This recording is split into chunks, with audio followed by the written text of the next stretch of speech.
click yes to right now. And now I'll introduce our speaker. Dr. Amira Jadoon is an assistant professor at the Combating Terrorism Center and the Department of Social Sciences at the U.S. Military Academy at West Point. She specializes in international security, economic statecraft, political violence, and terrorism. Amira, you can take it away. All right, thank you, Erin. I will share my screen.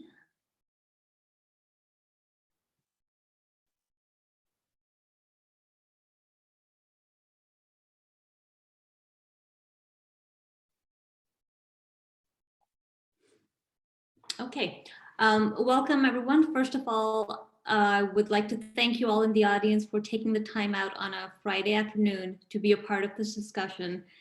And I'm really grateful to have this opportunity to discuss with you all my research on Islamic State Khorasan, which you may be aware is Islamic State's affiliate in Afghanistan and Pakistan. So my main goal for today is to really take a deep dive into Islamic State Khorasan, which I'll refer to as ISK, and explore some of the factors which were really critical in helping ISK not only establish itself, but really build its organizational capacity and also build resiliency, which has allowed it to survive really challenging circumstances in both Afghanistan and Pakistan. For example, as you may all be aware, ISK has been subjected to really intense counterterrorism operations in both Afghanistan and Pakistan, yet the group remains. So it really presents a puzzle which is intriguing. And that's my goal today, to highlight some of these factors which have been really critical. Before I go any further, I would just like to say that all the views that I present today are mine alone and do not represent views of the US government, the Combating Terrorism Center, the US Military Academy, or the DoD. So with that, I will proceed. So I want to start off with a particularly active week that ISK had, where we saw 3 attacks within the span of a single week. 2 of these were in Afghanistan and 1 was in Pakistan. So the 2 in Afghanistan, one of them was an attack on Kabul University, one in a neighborhood on a educational institution. And the one in Pakistan actually targeted a mosque where the religious leader was known to have rhetoric which was really anti-Daesh or anti-ISK. Now, a few things stand out about these attacks. First of all, they are designed to be provocative, right? Because they're targeting civilians. So clearly, ISK is seeking to generate publicity about these attacks. But if you look closely, and if you've been following ISK or Islamic State in general, you'll see that these attacks bear the typical marks of Islamic State attacks. So for one, yes, they are targeting civilians. They're targeting Shiite populations, at least in one of the attacks depicted here. And finally, you see the use of suicide attacks, right, which Islamic State is known for. So collectively, these attacks give us an indication that ISK is very much alive. And also, it seems to be an organization which is really highly resolved to retain its political relevance. Now, the next slide here shows you, it gives you a broader perspective. It's a summary of all of Islamic State Khorasan's attacks between January and June 2020.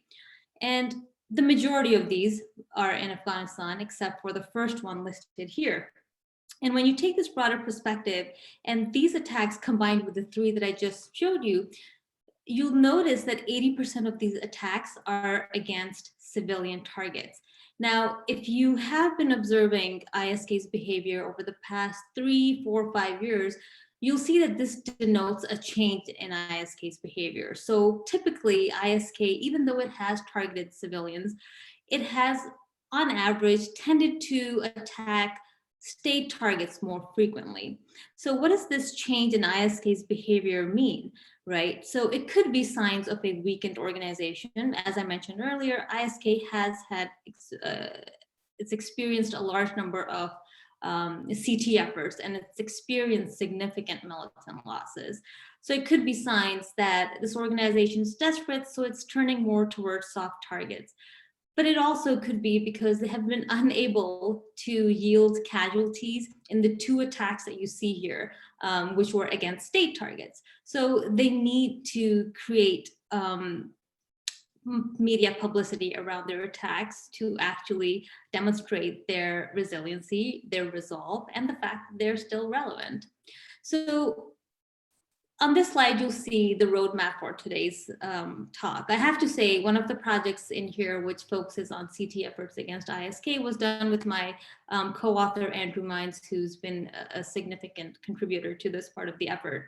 Overall, I do want to start off by just generally revisiting what Islamic State Khorasan's goals are and what its overall strategy has been when you consider Afghanistan and Pakistan. And I'm sorry if some of you are familiar with this, but it's always good to revisit the basics.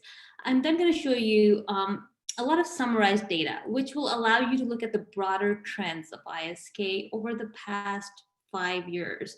And then I'm going to present to you my argument, what I think is a critical source of ISK's strength, primarily its network across the Afghanistan-Pakistan region. And finally, to fully understand ISK's evolution and how it's changed its behavior, we really need to look at how CT efforts against the group have changed the group's behavior. So in the grander scheme of things, given all the violence that we observe in Afghanistan and Pakistan, you may ask, okay, those attacks were pretty devastating and they were horrible, but they were still only a handful, right? So why does it really matter? Why do we need to pay attention to ISK? From my perspective, I'll give you 3 reasons, which I hope you'll find as compelling as I do. So first of all, many claim Islamic State has been defeated, and while the fight against Islamic State still continues, the promising milestones that we hit are that Islamic State no longer holds significant amounts of territory in Iraq and Syria. That's definitely a plus point, but also that we got al-Baghdadi in 2019, although of course there's a new leader.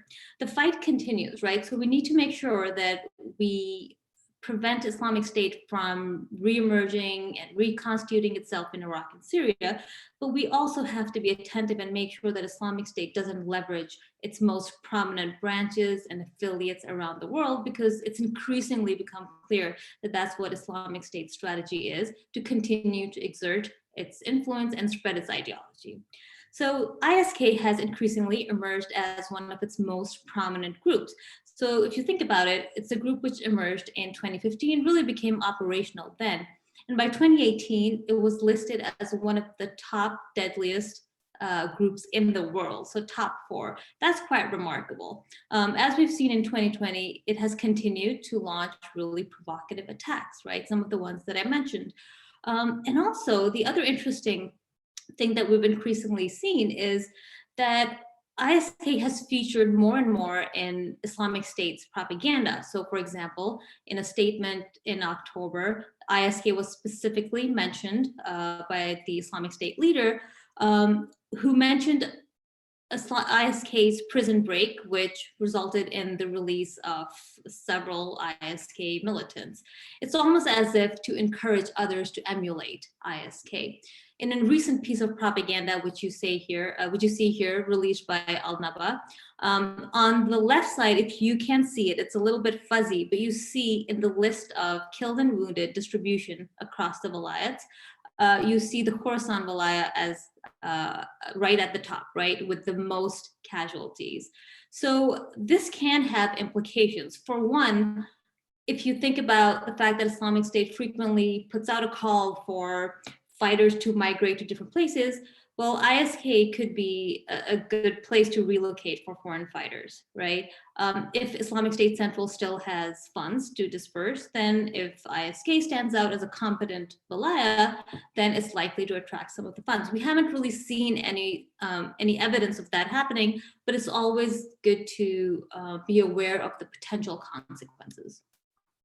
The second reason is it's really important to think about how ISK may change broader trends of terrorism and insurgency across the region. So not just in South Asia, but also Central Asia.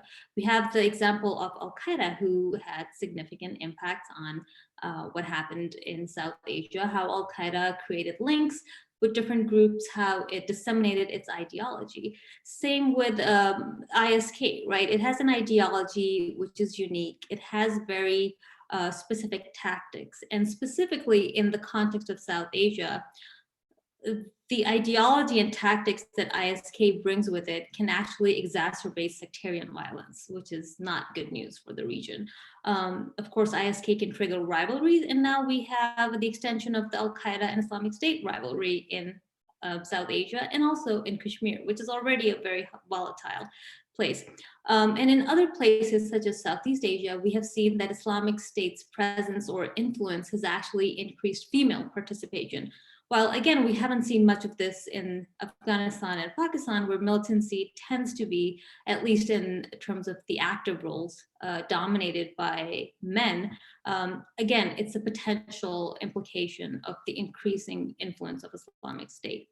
And finally, I think ISK serves as a really great case study to really gain insights into how such militant groups operate, how they exploit local dynamics, how they change rivalries in cooperation with other groups, right? And again, it's also a really good case study to assess the effectiveness of CT efforts, right? And how local security concerns can hinder the outcome and effectiveness of CT efforts. All right, so with that, I'll jump into giving you a brief background on ISK. So really the groundwork for establishing ISK began in late 2014 when there were reports of IS representatives meeting with like-minded militants from the region in Pakistan. And soon after, in early 2015, there was a public announcement of the establishment of ISK, where there were a series of primarily leaders of the TTP, the Pakistani Taliban, who pledged allegiance to al-Baghdadi. In 2016, early 2016, we saw the announcement of Islamic State creating a branch in Jammu Kashmir as an extension of the South Central Asia project. But we haven't really seen much practical activity on the ground in Jammu and Kashmir, but IS still continues to disseminate propaganda there. In 2019, and kind of surprisingly, we saw the casual announcement of Islamic State Hind and Islamic State Pakistan, Islamic State Hind being Islamic State India. And there's a lot of speculation on why Islamic State would do this, given that it's really against the notion of countries and national boundaries. There could be a few reasons for this. One could be simply to circumvent internal managerial issues. So we know that militant groups can be prone to internal disputes. So this could be just one way to avoid those. It could also be to better position these entities to exploit local dynamics, really tailor their propaganda to the local civilian populations, which can then result in more effective recruitment and operations. So what are ISK's goals and what are some of the challenges it faced when it first set foot in Pakistan and tried to establish a region in the neighborhood? So Khorasan actually denotes a historical region which includes parts of Afghanistan, Pakistan, Iran, Western China. But for our purposes, what we need to take away from here is groups like Islamic State, what they intend to do is eliminate national boundaries and merge all these countries into one caliphate, right?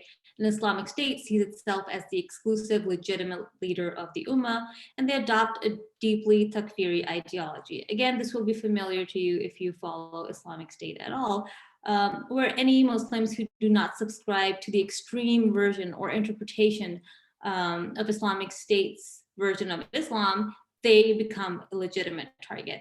Now, of course, the creation of a transnational caliphate does seem a little lofty, to say the least, but on the ground, even if you do not consider that goal, ISK had a lot of challenges set up against it to even begin to emerge. So first of all, it came in and began to challenge a host of multiple state actors, right? That doesn't seem like a good strategy because all those state actors then will be focused on targeting the group. But in addition to that, South Asia, Central Asia, it's known for hosting an assortment of militant groups, which all have pre-existing spheres of influence, right? They recruit from the same region, from the same pool, and they have competing ideologies and agendas. And then finally, ISK was really considered a foreign brand by many, and it still is. And many pose the question, how can Islamic State really establish a branch here when its ideology is so foreign and it doesn't really have the local know-how? So the puzzle which begins to emerge here is that despite these obstacles, how has ISK been able to not only establish itself, but thrive and then continues to survive in the region?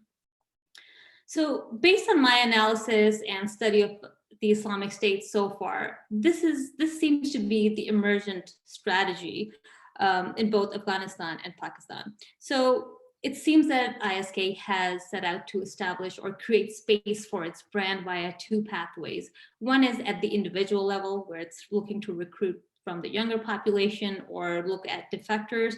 But at the organizational level, its strategy seems to vary or be shaped by the general security environment in each country, but also the local militant landscape.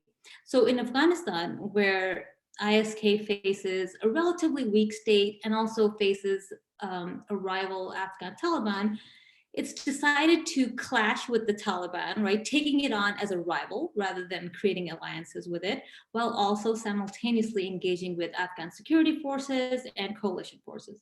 Now, on the other hand, in Pakistan, where it faces a relatively stronger state and definitely a stronger military, um, it also doesn't face a militant group which is comparable to the Afghan Taliban. So here what ISK appears to be doing is aligning itself with some of the region's most lethal and militant, groups which have existed in the region for years, if not decades. So these alliances with pre-existing groups in Pakistan facilitate ISK's goals in both countries, right? And they also allow pooling of resources, cross-border movement, in coordination to some extent. At the individual level, we see the same trend in both countries. ISK has tried to gain new recruits through its propaganda, and also it's quite keen to attract defectors from other organizations in both countries. So before I go any further, I want to highlight a few questions which I am asked frequently over and over again. So the first one is, as you can expect, well, how many are there in terms of militants? What's the strength of ISK? And the second question, which we get frequently, is ISK actually linked to IS Central or IS Core, or does it sort of just exist as a separate entity and only uses the brand? And finally, the question that I've been getting most recently is, okay, what does the peace deal mean for ISK, right? So I'll leave the last question for the end. Hopefully we can talk about it in the Q&A, but I do want to address the first two questions. So as you can imagine, and as it's common with militant groups, estimates of ISK strength have varied widely. In the early years, this was estimated from anywhere between 600 all the way up to 5,000, and this was from various sources. More recently in 2019, this estimate that I show here on the screen, again, is between 3,000 and 5,000, right? This is a DoD estimate. ISK claimed 20,000 fighters in October 2017, but we can ignore that for now because that just seems exaggerated, right, to say the least. From what I've seen and the rate at which ISK has been able to replenish its militant base, I think it's between 3,000 and 5,000. That figure seems correct, although ISK is so dispersed right now and militant membership in these groups is so fluid that it's really hard to pin down a definitive number. The second question is, well, is ISK really connected to IS Central? So fortunately, the Combating Terrorism Center was able to get hold of a few documents captured in Afghanistan, all unclassified, which at least in the early years helped us see that there were actually links between ISK and IS Central. So just to mention some of the themes that we were able to identify in these documents, some of them were ISK members writing to IS Central asking for more money, or seeking guidance on how to resolve an internal dispute or an issue about leadership. There was also guidance from IS Central to ISK in terms of how to edit their videos, etc. And we saw a lot of monthly reports sent from ISK to IS Central outlining what they had accomplished in a certain month, or providing justifications of why they hadn't been able to accomplish so much, mostly due to the CT operations they were facing. So clearly, at least in the early years, we can see that there has been a direct connection between IS Central and ISK. Okay, so I'll give you a warning. I'm about to show you a lot of data, but the key takeaways are just to focus on what the broader trends tell us about ISK's ability not only to set up shop, but then how it progresses in the years following its initial emergence. So this table here shows you a summary of ISK's activity in Afghanistan between 2015 and 2018. So this data is not complete all the way up till 2022, all the way up till 2020. So just to keep in mind.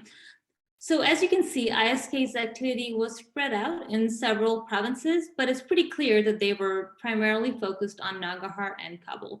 Not surprising, because we know ISK managed to gain some territorial control in the Nangarhar province, correct? So what does stand out is that despite comprising more than half of the attacks, in Nangarhar, Kabul stands out as the place where you see most of IS-linked casualties, right? In the next graph here, you can see why. The green shades on this map tell you the intensity of suicide attacks. So the key takeaway from here is that in Kabul, ISK it initiated this really intense suicide attack campaign. And also Kabul is more populated, so you can expect there to be more casualties there. So the suicide attack campaign accounts for a large number of casualties in Kabul, and we are continuing to see that. You can see that in other regions, suicide attacks were pretty low. Here, I show you a summary of ISK's activity in Pakistan. Now, again, you see that there's some activity across Pakistan, but there are two main provinces, Balochistan and Khyber Pakhtunkhwa, where you see the bulk of ISK's activity. And again, we see that in Balochistan, even though the number of attacks there are equal to Khyber Pakhtunkhwa, it accounts for the bulk of casualties inflicted in Pakistan. And when you look at the map, again, the dark green shade in Balochistan shows you the intensity of suicide attacks in that province. And the similarity in the tactics are similar, that ISK chose one location in each country where it unleashed a really intense suicide attack campaign. So what does this look like temporally? So how did the attacks spread out over the years between 2015 and 2018? So this graph here is just for Afghanistan. And what you can see is that there was a steady increase, although gradual, 2015 onwards. And the most intense year was 2017. And then we see a significant drop in 2018, likely because of all the losses ISK experienced in 2016 and 2017.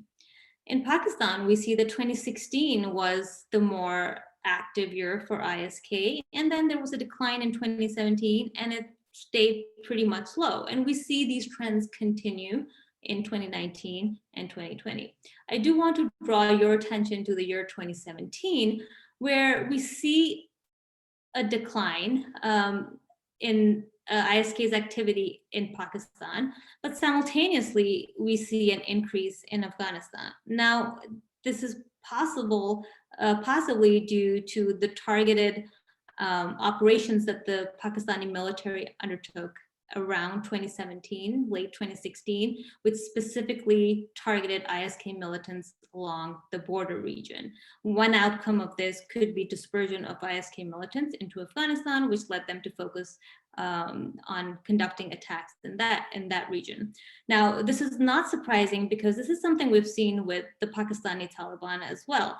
When due to drone strikes and due to the Pakistani military's operations along the border, a lot of the TTP militants simply escaped into Afghanistan and continued to operate from there. And there's a current concern that they may try and re-enter Pakistan. So it's not surprising if something similar has happened when it comes to ISK militants. Again, this brings in the issue of border security, especially given the 1,400-mile, very porous border between Afghanistan and Pakistan, which continues to be a problem. Okay, so in this graph, I show you a comparative assessment of ISK's average lethality per attack.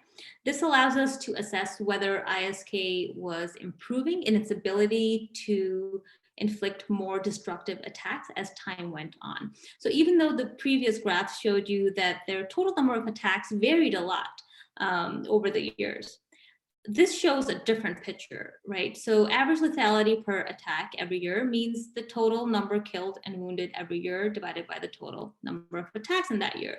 And what the trends show here, that despite the fluctuation in their activity, we see a consistent increase in their average lethality per attack, right? So they're getting better at conducting more lethal attacks, which is a dangerous trend. And what we see in 2020 is that ISK retains its ability to conduct highly lethal attacks, right? And it's still relying on the use of suicide attacks. So the next thing that we did was to code the different categories in terms of who ISK was targeting. Okay, they're killing more per attack, and their attacks tend to vary over time, but who are they really going after? So we coded the data for a variety of state and civilian actors. The blue ones on the screen indicate civilian targets, and the green ones indicate state targets such as police, military, government actors, right? Afghanistan also has international armed forces and more foreign non-combatants. So the composition of the target selection of ISK seems pretty similar in Afghanistan and Pakistan, which again suggests that there is some level of coordination going on over here. What's really striking is that in both countries, the local police, unfortunately, was the most frequent target of ISK. Now, you may ask why the police in both Afghanistan and Pakistan, the police as an institution tends to be ridden with corruption. It's also a weakened institution over time. So attacking the police is easier than targeting, let's say, the military. And it also sends a strong signal to the state, right? So it's easier while also allows ISK to send a message regarding their intent and their resolve. So going back to suicide attacks for a second. So we've already kind of established that suicide attacks, at least from the 3 attacks that we saw in 2020, allow ISK to retain high lethality. And we see this trend over time. It's not isolated what we're seeing in 2020. So for just as an example, for Afghanistan, we see that the percentage of suicide attacks as a total of all attacks increased gradually, and the trend is similar in Pakistan. But in this graph, it shows very clearly why ISK is increasingly relying on suicide attacks. So the graph that you're seeing on the right here shows you that even though suicide attacks in Afghanistan made up only 32% of all types of attacks, they accounted for 66% of deaths inflicted in ISK-linked attacks. This is even more striking in the case of Pakistan. So even though suicide attacks only accounted for 22% of all attacks, they were responsible for 83% of all deaths, right? So the use of suicide attacks by ISK is not going away, given that it yields such high casualties for the group. And finally, this is, I promised, the last bit of data that I'm showing you. The last thing I did was to compare ISK's seasonal trends in both Afghanistan and Pakistan. So if you compare the top one, which is ISK's activity over the year, you see that in the first 8 months, the activity trends are almost inverse of what is happening in Pakistan, right? So for example, in March, which is a busy season for ISK militants in Afghanistan, it's not the case in Pakistan. Similarly, in May, which seems to be a busy period in Pakistan, not really the case in Afghanistan. Again, the level of coordination between ISK Afghanistan and ISK Pakistan is not really clear. But when we take all of this data together, there seems to be some sharing of resources and pooling of militants, right? And also likely cross-border movement taking place here. Okay, so that was a lot of data, but I just wanted to highlight the key takeaways, right? So we can use that data to draw a few conclusions, which is ISK has been able to build its capacity and especially its ability to kill more per every attack as time has gone on. It has focused in the past on attacking state targets, but as I mentioned in 2020, we're seeing this trend shift, right? It's still attacking minorities such as the Shia community, but perhaps it's going to now focus more on civilian targets. We're likely to see a continuation of its reliance on suicide attacks. And again, there's evidence that there may be possible coordination across the two countries. Okay, so now I'll present to you my argument of what I think is one factor which really underpins ISK's initial capacity building, but also contributes to its ongoing resilience. So in my analysis of ISK's relationships with various groups, I use two main metrics to measure or to assess relationships between these pre-existing groups and ISK. So the first metric is types of cooperation, and the second one is quality of cooperation. So I didn't invent these categories. I relied on past literature to come up with these categories to measure ISK's relationships. So the first metric just merely captures what kind of support or relationship these groups have with ISK. So in the ideological realm, it just could be a group coming out and pledging baya, right? In the logistical realm, this could be sharing of both material or non-material sources, such as weapons, training, or even just leadership consultation. The operational realm includes any interaction between groups or coordination during any stage of conducting an attack. It can also just be conducting an attack on behalf of ISK. The second metric, as I mentioned, measures the quality of cooperation, because not all cooperation is equal, right? Just as no relationships that we have are equal. So these are split into high-end cooperation and low-end. So focusing on the easier one, low-end cooperation, this is where groups were just observed to facilitate or just cooperate with ISK in one of the three domains that I just highlighted. So this could be cases where groups came out, pledged allegiance, but then we didn't really see anything from them again. Or it could be just short-term tactical relationships. On the other hand, high-end cooperation includes mergers where groups have completely become absorbed by the ISK brand, or it could be where a group is interacting and facilitating ISK's activity both logistically and operationally, right?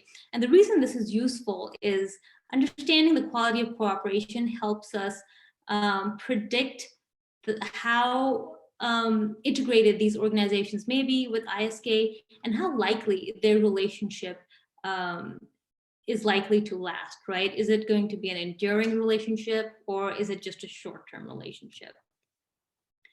So I'm not going to go through all of these groups, but this is just to show that we were able to identify at least 11 groups which were engaged in some sort of relationship with ISK.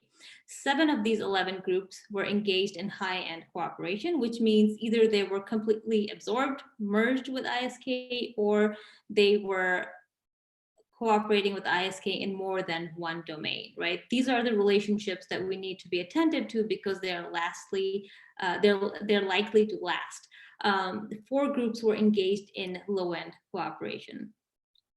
You may ask, why do these groups have any motivations to align with ISK, and why is there so much variation?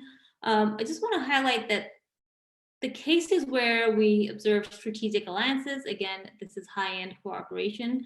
Of the 7 groups, we did see overlapping ideology and overlapping targets, but what was really interesting is 6 out of these 7 groups were all subjected to Pakistani military operations, right? So this could be a factor which is uniting groups with ISK. Mergers tended to be primarily TTP factions, but also groups like the IMU, which have had a real identity crisis in recent years. There's been a loss of reputation, loss of resources. So here the motivation clearly could be that merging with ISK provides them with a new reputation and possibly new sources. And low-end cooperation is where groups are only interacting with ISK for really short-term gains, and they don't really have much overlapping ideology or goals. So just to give you an example of the practical implications of ISK's relationships with these groups, especially its operational links. So the Lashkar-e-Jhangvi is a great example. It's a group which is primarily sectarian, so it targets Shiites, which is a common factor that it has with ISK. It's existed in the region since 1996. It's known to be one of Pakistan's most lethal groups. So what we saw in our data was that there were at least 5 attacks between 2016 and 2018 in Pakistan, which were linked to both ISK and Lashkar-e-Jhangvi. So there was evidence that there was some cooperation between these groups in the execution of these attacks. So collectively, these attacks resulted in 288 deaths. But if you look at the percentage, these attacks only made up 6% of ISK-linked attacks in Pakistan. However, they accounted for 40% of all deaths and injuries attributed to ISK-linked attacks in Pakistan. So what this tells you is that ISK is really dependent on its operational alliances to claim such high lethality. And given these benefits that it's able to get from these relationships, it's likely that ISK will continue to foster these relationships, because not only does it add directly to its lethality, but it also allows it to really localize the jihad that it's fighting in the region. Okay, so coming to the last part of my research, and which is great because I think we'll still have time for Q&A.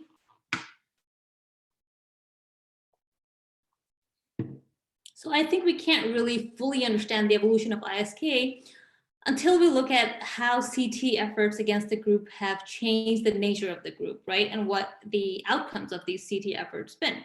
So we looked at various metrics, but the 2 that I really want to talk about here is the first one is leadership losses. So in terms of outcomes, what do we observe in terms of leadership losses that ISK suffered in both Afghanistan and Pakistan? And finally, the big question, how did these CT efforts actually impact ISK's operational activity? The reason I focus on leadership losses is because there is a large body of literature on leadership decapitation, which shows that even though it may decentralize the group and sometimes does not completely lead to a collapse of the group, it can still significantly weaken the group. So when we collected data on this, we gathered data on all total ISK militant losses between 2015 and 2018. And we have a report out on this if you want to dive deep into ISK's losses. But we separated these into 2 subsets. One is ISK's losses in terms of rank and file members, and the other subset, which I'm focusing on now, is ISK's leadership. And by ISK's leadership, I don't just mean its emirs, I also mean its provincial level leaders, its deputies, its functional wing leaders, and also its sub-district leaders. So we created 4 different tiers which constitute ISK's leadership collectively. And we were able to get some really interesting insights into the group through this. So overall, the leadership losses amounted to about 500 plus ISK militants. What we see here that the bulk of this is made up of tier 4 militants, which is not surprising. And they obviously are primarily located in Afghanistan, but we see a significant amount in Pakistan as well. But we see that tier 2 and 3 are primarily in Afghanistan, and tier 1, the emirs, are exclusively located in Afghanistan. Geographically, you can see how they're distributed in both countries.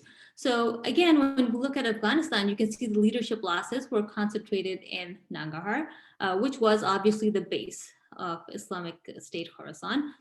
But again, remember, Pakistan was more of a logistical hub for ISK. And so we see leadership losses spread out across Pakistan. But again, the most concentrated part, even within Pakistan, is Khyber Pakhtunkhwa, so the maroon that you see on the Pakistani map.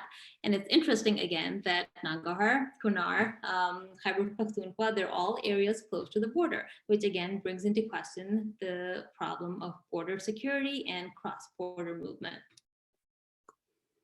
So this slide here is just to show you the different targeting tactics employed by Afghan security forces, coalition forces, and really focusing in and targeting these leaders of ISK. And the years 2016 and 2017 show you how important drones have been in really targeting leaders of ISK. And of course, ground operations also became important in 2018. And we see a similar trend in Pakistan when we think back to the Pakistani Taliban, where the US drone campaign, along with Pakistani military operations on the ground, were really successful in undermining the Pakistani Taliban's leadership. Again, we see this here. And the reason I bring this up, this slide up, is because when we think about what's going to happen to ISK once the US withdraws, maybe we need to pay attention to what worked in the past, and then what happens if we take that away, right? So what was the security apparatus which really helped weaken ISK? We can see that drones and airstrikes play a pretty important role. Another really interesting finding that we tried to gather from our data was we coded as much as we could, we coded the prior affiliations of ISK's leadership tiers. We found at least 10 different groups which ISK seemed to recruit from for its leadership, right? So not surprising, it includes Lashkar-e-Jhangvi, the IMU, the Pakistani Taliban, the Afghan Taliban, right, and the Haqqani network.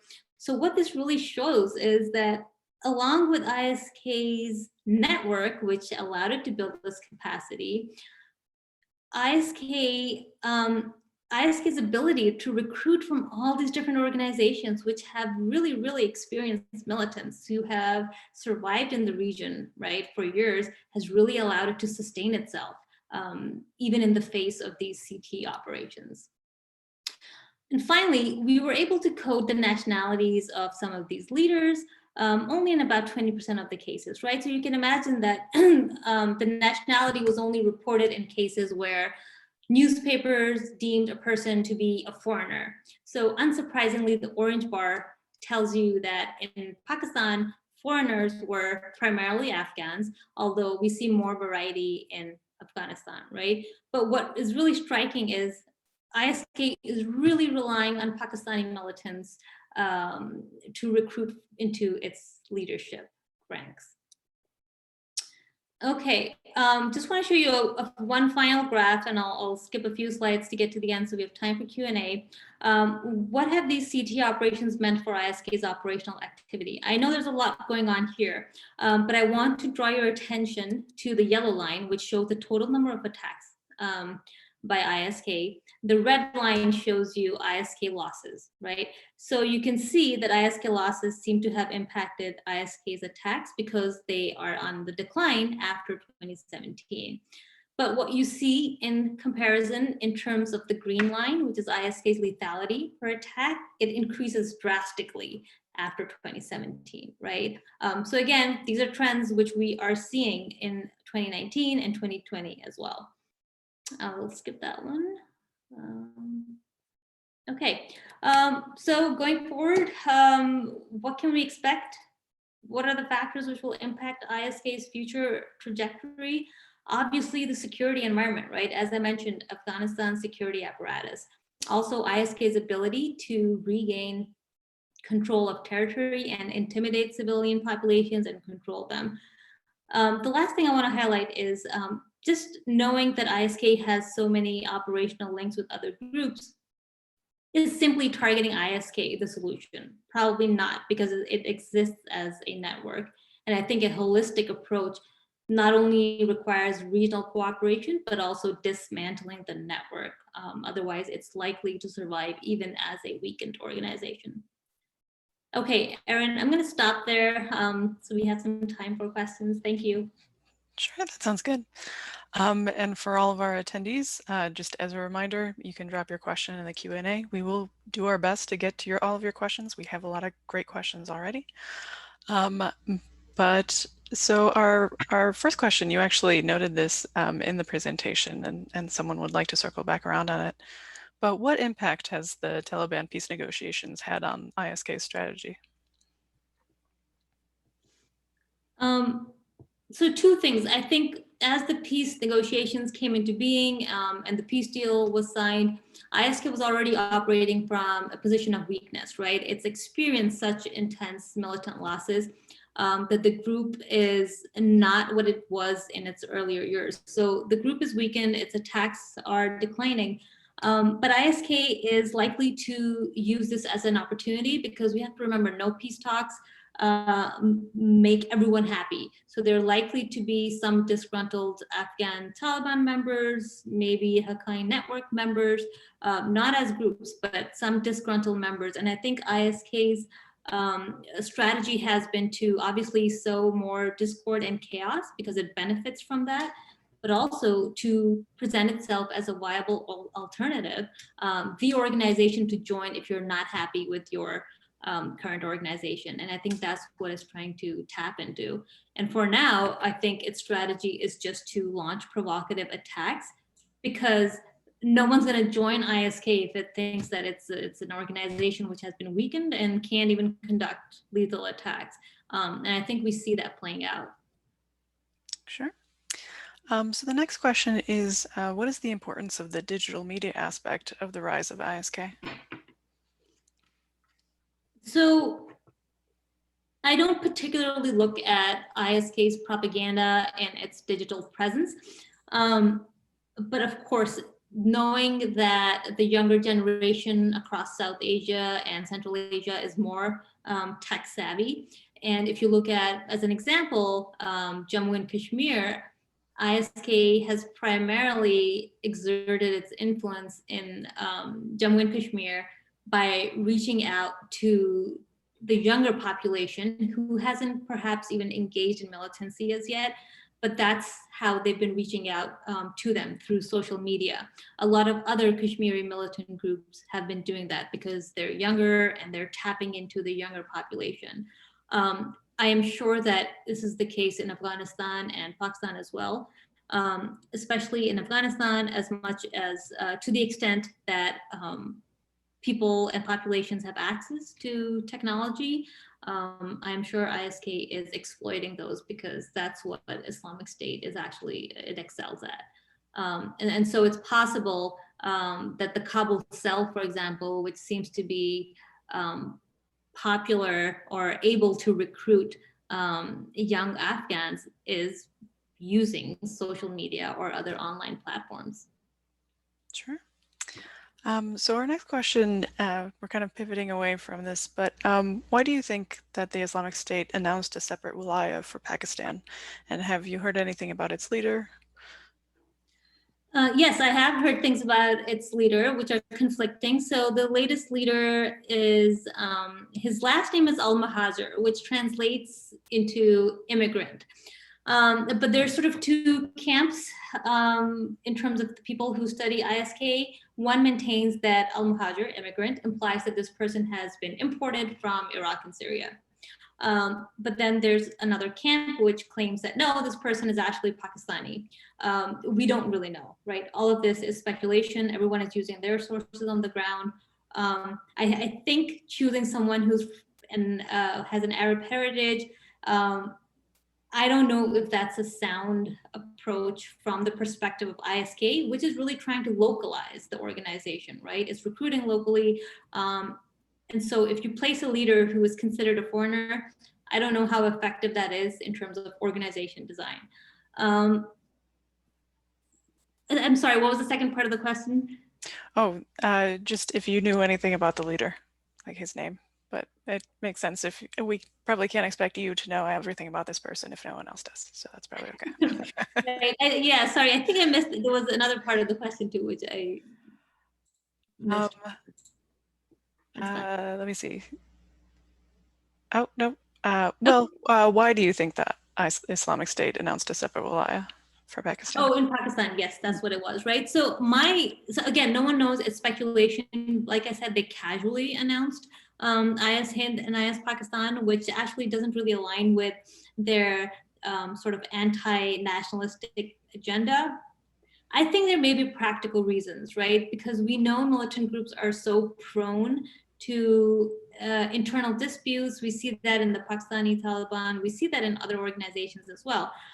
So if you're trying to create one entity which encompasses India, Pakistan, Afghanistan, it's just going to be a nightmare to manage from a militant group's perspective. So my perspective, my gut feeling is that it's for practical reasons. But I also think it really allows each entity to focus on its own region, right? So recruit locally, tie your propaganda in with local grievances, exploit local dynamics, because the dynamics in India are very different from Afghanistan versus Pakistan versus Kashmir in general. So I think practical reasons drove this decision probably. Great. So we've got a couple of questions focusing on like the research side of things, research methods specifically. So our first question is, what do you think future research on ISK and IS Central should focus on? Is there anything significant missing from these, from the existing literature on these groups? Yeah, so some of the research, I think there's a lot of great research going on Islamic Central in terms of the different types of populations. I think women's role in not just IS Central, that has been studied a lot, but women's roles in the affiliates of Islamic State, that's really important because we see, for example, in Southeast Asia, we've seen a drastic rise in Malaysia, for example, where women have perhaps independently been sort of supporting the Islamic State ideology. So I think taking a broader perspective, I think it's really important to understand which regions or which locations sort of serve as the prime location for Islamic State to set up a new affiliate. What are the local dynamics that it can really exploit, and how can we minimize those, right? So of course, this is sort of biased towards what I research is Islamic State's affiliates, but I think that is how Islamic State is likely to exert its influence going forward. So we need to be prepared in getting a better understanding of how IS is effective in some places and perhaps less effective in other places. And also, I think, again, there needs to be a deeper focus on the effectiveness of CVE programs, which I know is difficult, but really to understand what is it about Islamic State's ideology that it's appealing to a lot of younger, the younger population, but also women. Sure. So our next kind of research related question is, could you kind of talk more about like the data that you used in this presentation, where you got the data, specific data sets you might have used? Yeah, absolutely. So all of the data, I was lucky and fortunate enough to have a great team of research assistants. So we used open source, primarily LexisNexis, which is an excellent tool to gather data from newspapers around the world and code the data according to your own categories, how you want to code variables according to what the phenomenon you are researching, right? So that is really labor intensive, but there are great sources which you can then also use for at least attacks, right? Obviously GTD, there's also ACLID. But our research team collected our own data, especially where you're trying to assess relationships between groups. We relied primarily on open source data. And of course, if whoever posed the question, if you want to reach out to me and discuss this more, I'm more than happy to. Absolutely. Yes, the questioner was wondering if this data is publicly available. So it's not publicly available yet. as far as the leadership losses are concerned, because just because we're doing some more research and running some more sophisticated analysis to really understand the outcomes of these on ISK's operational capacity. But once we are through those research projects, I will make it publicly available. Great. So kind of pivoting away from the more research side of things, but how do you assess ISK's capabilities in terms of taking and holding territory? Do you see ISK returning to a strategy of taking territory, and what factors would determine whether it chooses to do so? So in terms of its willingness to control territory, absolutely. There's no question about it. Any militant group which wants to gain strength, it seeks territorial control, because we already know that it really facilitates a group's capacity, and also to raise funds, right? If it has a safe haven, it's going to be a stronger group. It's more lethal, it survives for longer. Also, control over civilian populations can really benefit groups. What really played a role in ISK's rise, which I guess I didn't really mention in my presentation today because that was not the focus, but ISK's territorial holds in Nangarhar were critical to its ability to emerge and even become a militant group, which is noticeable to the extent that there are multiple CT operations against this one group. So I think going forward, ISK is definitely going to try and again regain control of, even if it's small pockets along the borders of each country. And I think that's how a group under fire survives, right? It becomes dispersed, but to regain its strength, I think it will seek out territorial control again. What will influence its ability to do so is the future Afghan state's ability to extend governance across all of these regions, especially remote regions.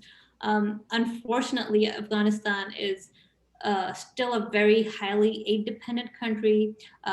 It's politically, it's unstable. No one really knows what to expect. I think going forward, some sort of external CT support from either the international community generally or from the US is actually pretty critical, because it will allow the new Afghan government to focus on governance rather than suppressing this militant group.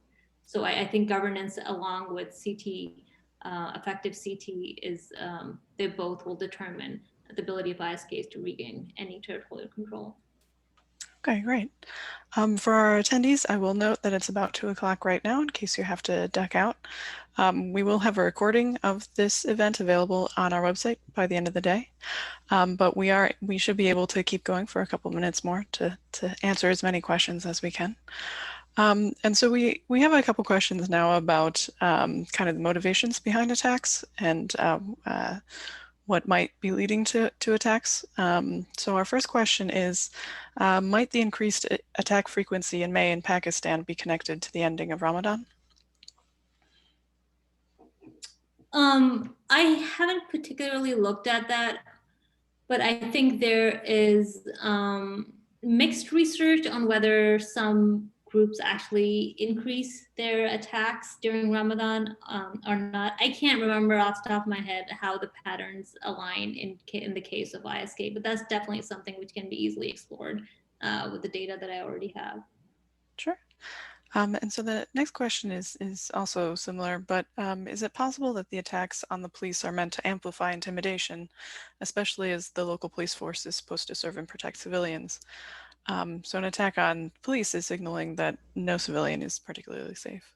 Oh yeah, absolutely right. So the number one goal of targeting a state actor or a related organization or some sort of representation of the government is to undermine the legitimacy of the government, right? And one way to do that is to show that, hey, the state isn't capable of extending protection to the civilians.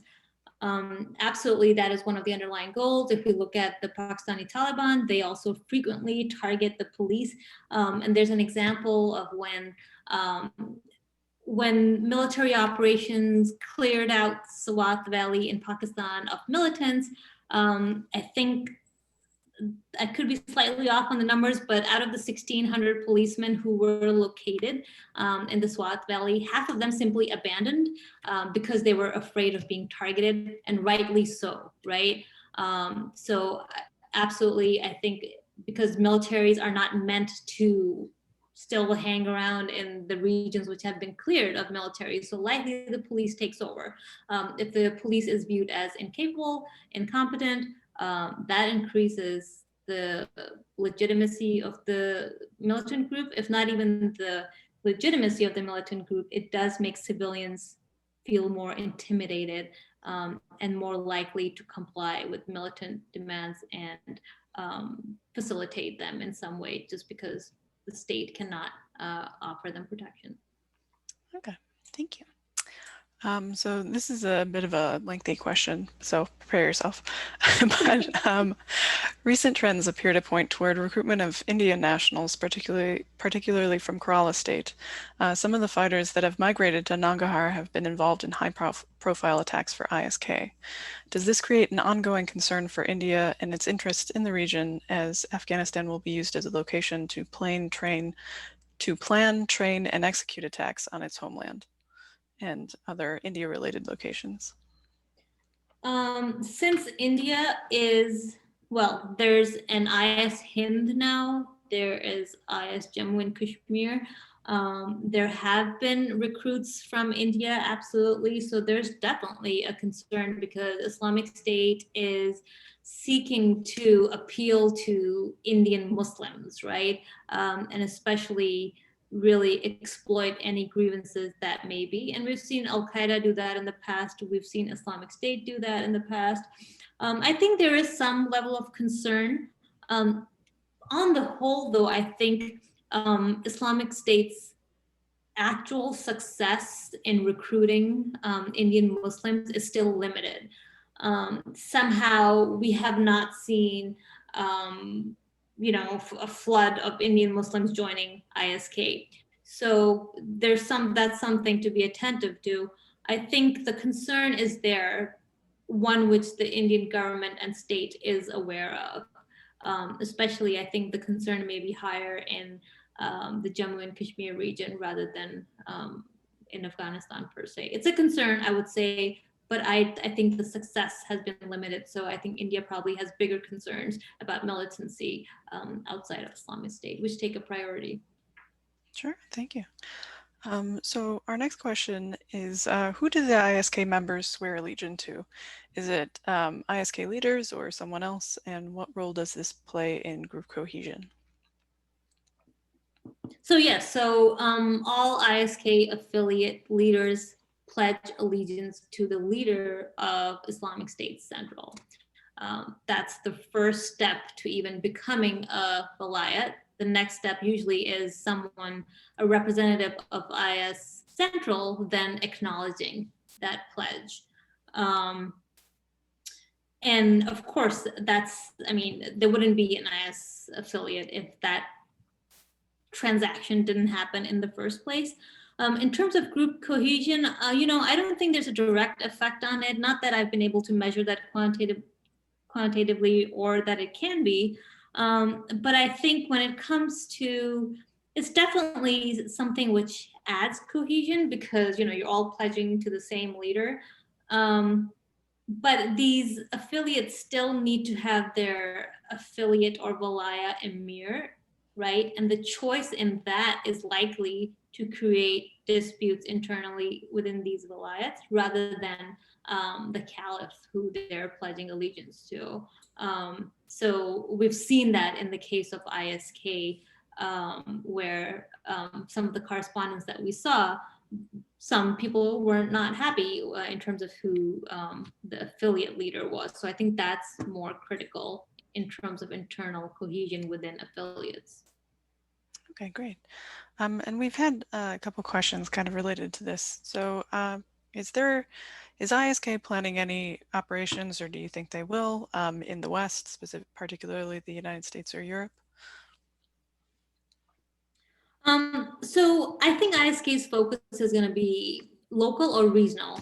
It may target US interests in those regions, but I doubt that ISK either has the willingness or the capacity to launch an attack on the homeland. I just don't think the capacity is there, and I don't think the focus is there.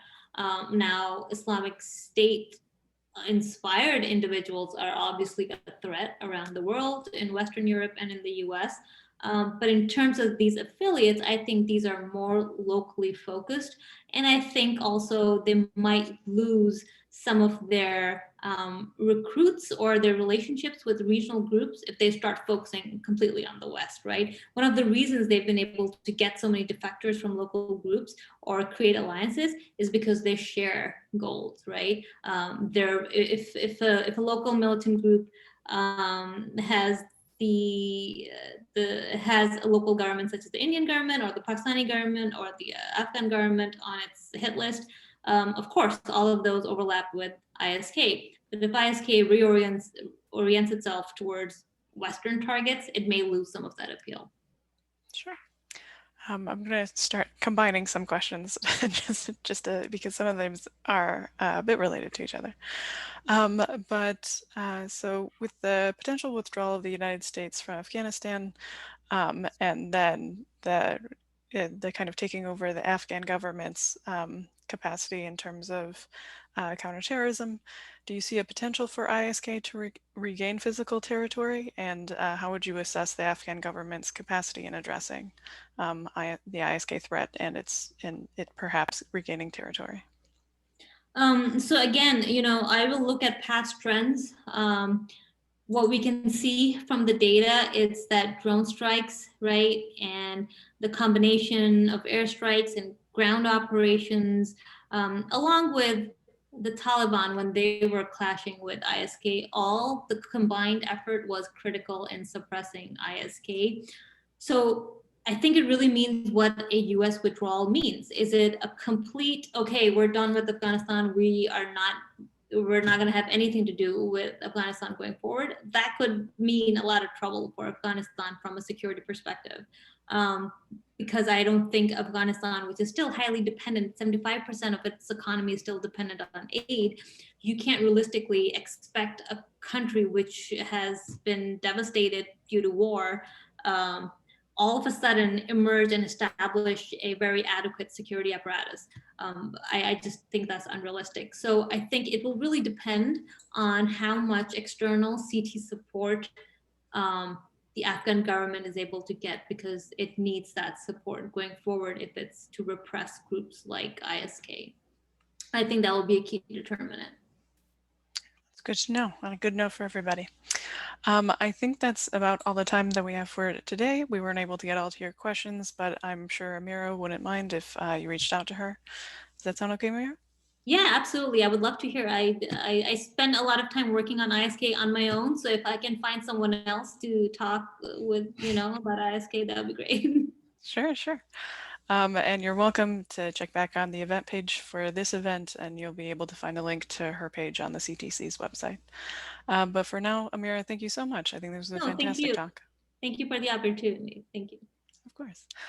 Everyone, thank you so much for attending. If you like this event, you're welcome to sign up for one of our other events.